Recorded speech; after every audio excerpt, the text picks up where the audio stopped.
Bonjour, bienvenue sur Ange Prisca Dionzo, Ange Prisca le blog, le défibrillateur des réseaux sociaux, Ange la vérité, Ange la solution.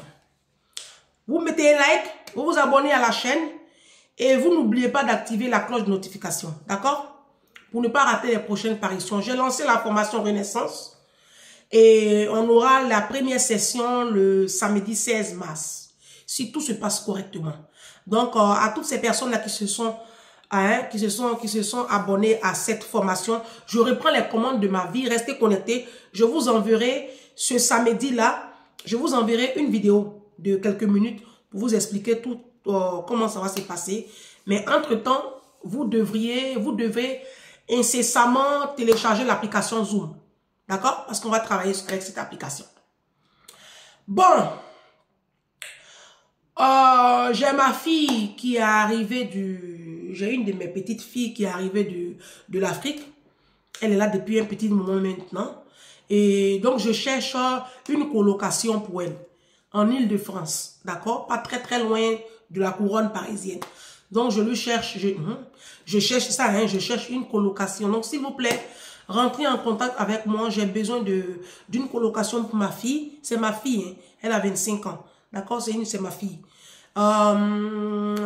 Vous pouvez me contacter au 06 46 19 40 63. Excusez-moi, hein, je ne vous ai pas demandé de me trouver un taudis. Je dis une colocation en bonne et due forme. Donc, vos taudis là, épargnez-les moi. Ok? Merci. Aujourd'hui, on va parler du travail au black et de la retraite. Alors, le travail au black, cette vidéo-là, elle concerne vraiment la diaspora, d'accord?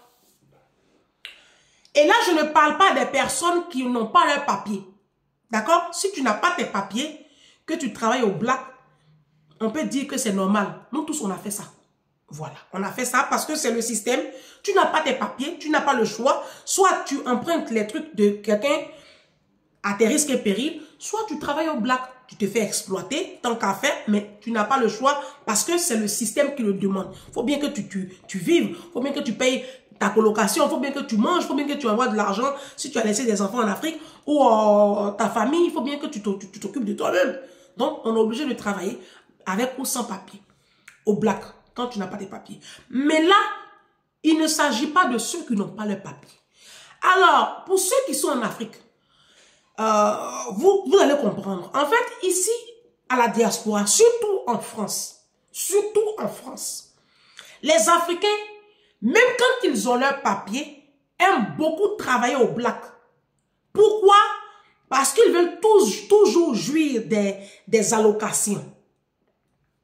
C'est très dangereux ce que vous faites. Vous savez pourquoi c'est dangereux? Parce que vous ne pensez pas à la retraite. Il y a plein de nos mamans ici à la diaspora, plein de nos papas qui travaillent dans la sécurité, qui travaillent dans le domaine de la garde d'enfants et qui ont toujours négocié que les patrons les déclarent par exemple 1200 ou 1000 euros ou même 800 et puis la différence qu'on leur donne ça en espèces. Bon, souvent les patrons ça les arrange pas trop parce que eux ils ont une réduction d'impôts. Donc souvent ça ne les arrange pas. Mais quand la personne, ils ont conscience de notre souci, hein. Les blancs, là, ils savent les problèmes, les difficultés que nous rencontrons. Donc, souvent, tu fais la garde d'enfants et tu demandes à ta patronne, ma patronne, Martine, est-ce que tu peux me payer, est-ce que vous pouvez me payer, par exemple, 800 euros, même 1000 euros, hein, 1000 euros, même 1200, 1300. Et puis, par exemple, tu es payé à 2200. Et tu dis à tes patrons, non, versez-moi 1500.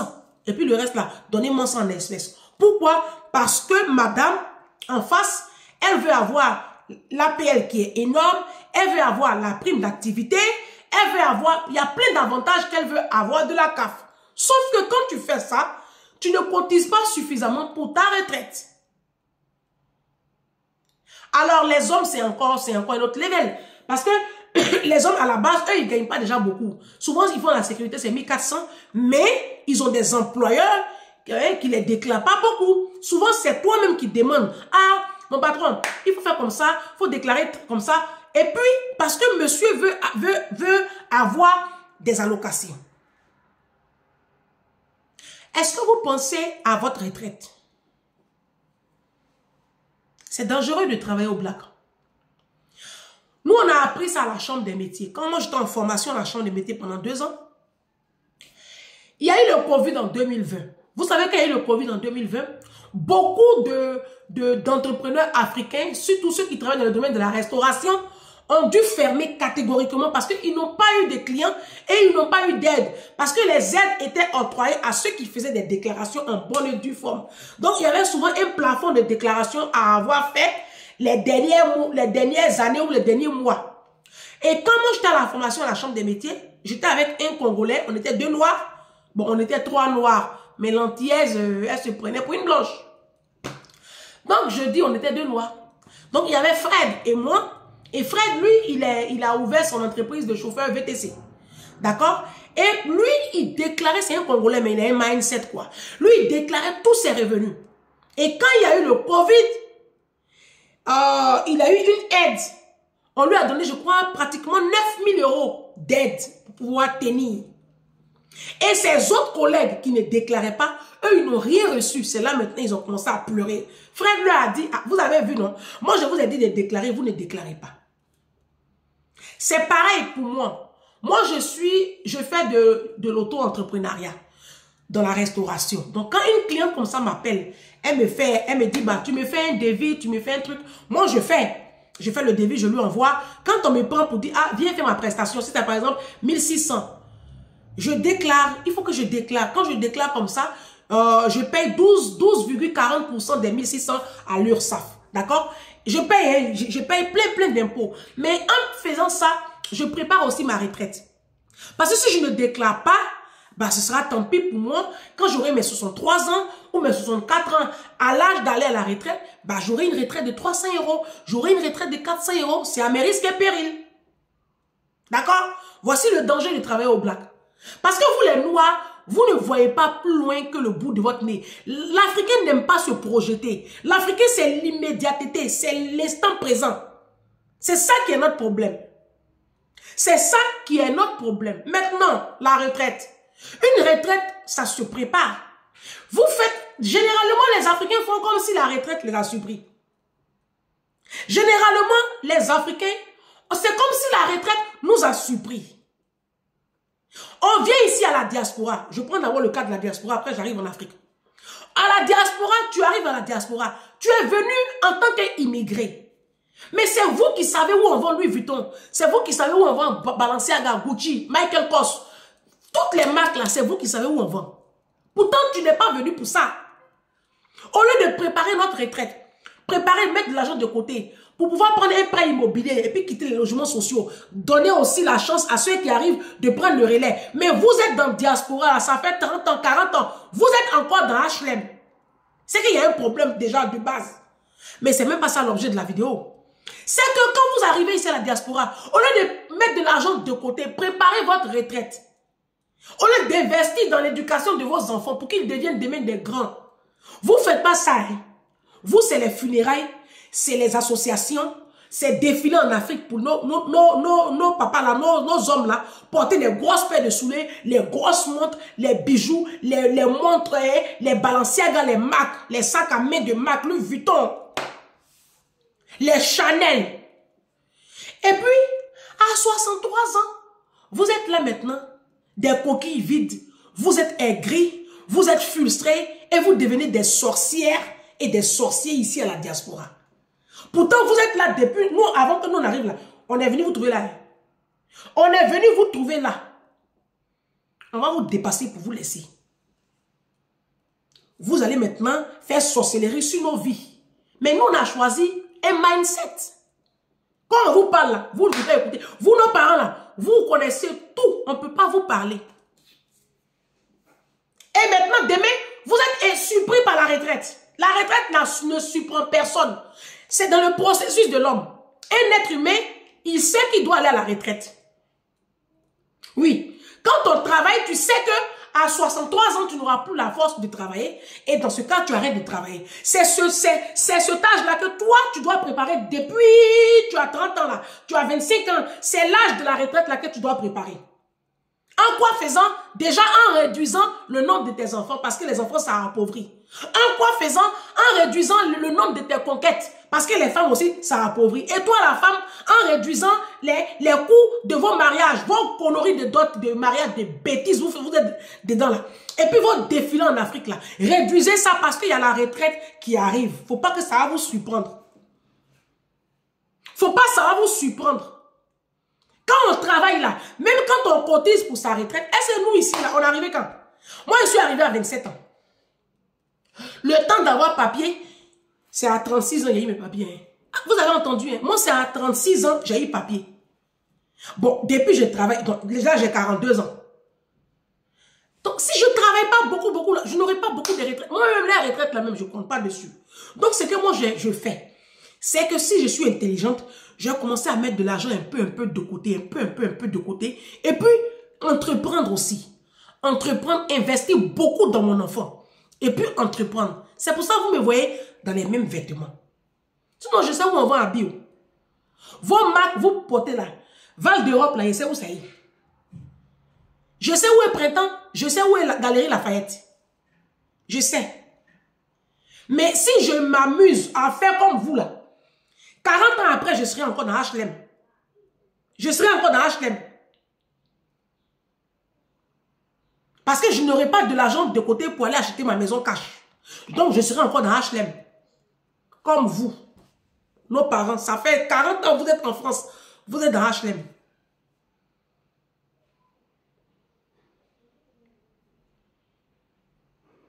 La retraite vous a surpris. Maintenant, en Afrique, vous qui êtes en Afrique, moi, mon papa, avant de mourir, un jour, il m'appelle parce qu'il fait ses démarches pour aller à la retraite. Et puis, il m'appelle un jour. Ah, non, il m'appelle même pas. Il m'envoie un message à 2-3 balles là. Ange, envoie-moi de l'argent. Et puis, eux, ils connaissent les grosses sommes. Envoie-moi 100 €. Je pars à Abidjan pour déposer mes dossiers, les dossiers de retraite là. On me demande un document là, il faut que je me déplace. Il n'y a pas bonjour, il n'y a pas s'il te plaît, il n'y a pas... Rien quoi. Sans commune me dit, je lui dois. J'ai pété un câble, je l'ai appelé. J'ai dit, oh, Monsieur Dianzo. Ah, c'est comme ça que j'appelais mon père. Hein. Il dit, Monsieur Dianzo. Il dit, oh, il y a quoi? Il te doit. Il dit, comment ça? Il dit, mais je te dois. Toi, la retraite, là, t'as surpris comment? Il dit, mais non, tu sais que quand on fait les procédures de retraite, là, le temps qu'on commence à te payer ton argent, là, ça prend au moins 18 mois, souvent même 2 ans. Ça, c'est Côte d'Ivoire. On connaît Côte d'Ivoire. Mais ça, là, tu le sais. Est-ce que la retraite, là, on t'a donné papier, on t'a dit que dans 2 ans ou dans... Tu connais ta date exacte de la retraite. Pourquoi tu n'as pas mis l'argent de côté comme ça, le temps que les papiers, là, tout prennent, là. Toi, tu sais sur quoi tu vas vivre. Tu n'as pas enfant à bas âge. Tu ne sais pas qu'est-ce que tu as fait avec ton argent même.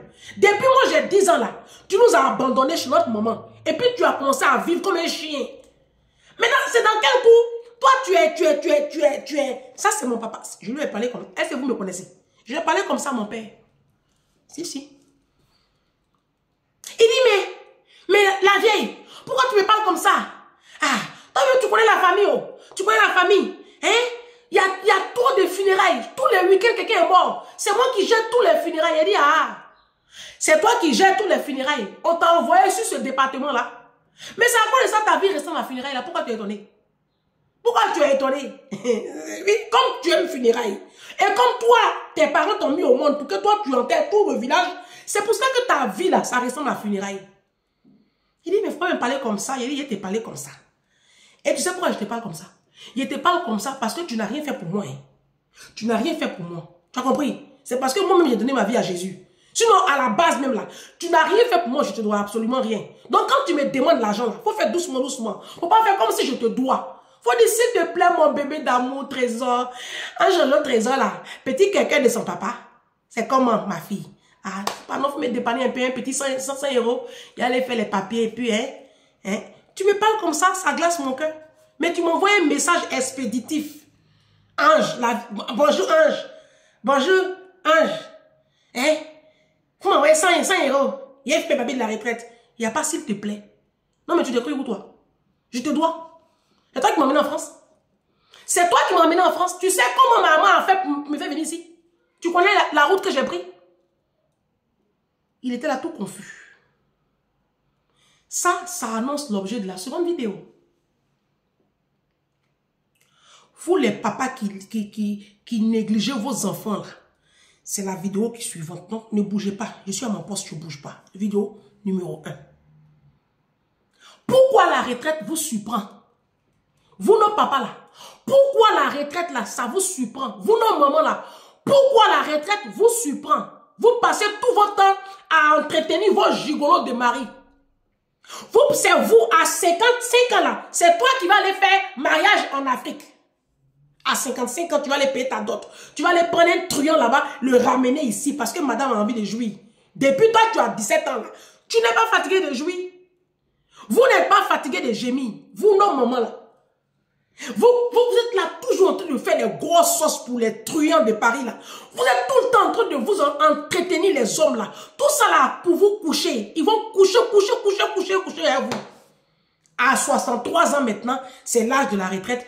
Vous êtes des loques humaines comme ça. Quand on vous regarde là, on dirait fétiche. Je vous préviens, hein, vous nos parents de la diaspora là, vous qui vivez comme des chiens, des animaux là, je vous préviens, hein, si vous mourrez là, on va brûler vos corps, on va jeter. Hein, parce qu'on n'a pas l'argent pour vous enterrer. Oui, oui. On n'a pas l'argent pour faire rapatriement de corps. Moi, je ne vous comprends pas. Hein? Vous n'investissez pas dans nous. Quand vous mourrez aussi, on est obligé de faire chier dans les associations là pour récolter un peu 10 francs pour vous enterrer. Hein? Vous laissez surprendre par la retraite, vous laissez surprendre par la mort. Mais la mort là, ça c'est naturel. Donc, normalement, même quand tu as dépassé même 50 ans là, tu dois commencer à prêter tes funérailles. Hein? C'est ce que les Blancs font. C'est ce que les Blancs font. Moi, la marraine de ma fille là, ses beaux-parents, les parents de son mari, ils ont fini de payer les funérailles. Ils sont en vie, hein. Ils ont 75 ans, comme ça, 78 ans. Daniel et puis sa femme Monique, ils ont tout payé. Ils ont payé la morgue, ils ont payé les deux cercueils, ils ont payé les tombes, même les fleurs, ils ont tout payé. Ils disent que eux, ils n'ont pas envie que ça pèse sur ma grande soeur et puis son mari. Et les deux autres garçons là, eux, ils n'aiment pas ça. Vous voyez les Blancs, ils ont tout payé. Mais vous, quand c'est pour porter les grosses paires de souliers et puis défiler en Afrique pour aller coucher avec toutes les petites filles d'Abidjan là, c'est là où on vous voit. Quand vous allez mourir ici là, nous, on va pas vous... Rapatriement de quoi là, on ne fait pas. Hein. Non, non, non. Et puis on n'a pas l'argent même pour vous enterrer. On va brûler votre corps. Et puis on va on brûle ça en silence la nuit. Et puis au petit matin, là, on met ça, on prend la cendre et puis on verse ça sur la scène là-bas. Et puis tant qu'à faire. Parce qu'on est fatigué. On ne peut pas se laisser surprendre comme ça par la retraite. Nous tous on sait que la retraite là, ça va arriver. Donc on a qu'à commencer à se préparer maintenant. Hein? Commencez à vous préparer maintenant. Votre défilé intempestif que vous faites en Afrique là, diminuez ça. Parce qu'aller en Afrique là, c'est beaucoup d'argent. Chaque 2 ans, c'est toi qui es en Afrique. Chaque année, tu es en Afrique. En quel moment tu vas mettre de côté pour ta retraite? Hein? Et maintenant, quand vous vieillissez, vous nous emmerdez. Hein? Vous nous emmerdez beaucoup. Ah, pourtant, même à la base, vous n'avez rien fait pour nous. Hein. Vous, nos papas là. Vidéo numéro 1. La prochaine vidéo, ça va défibriller. On se dit à ce soir? Ok, à toutes.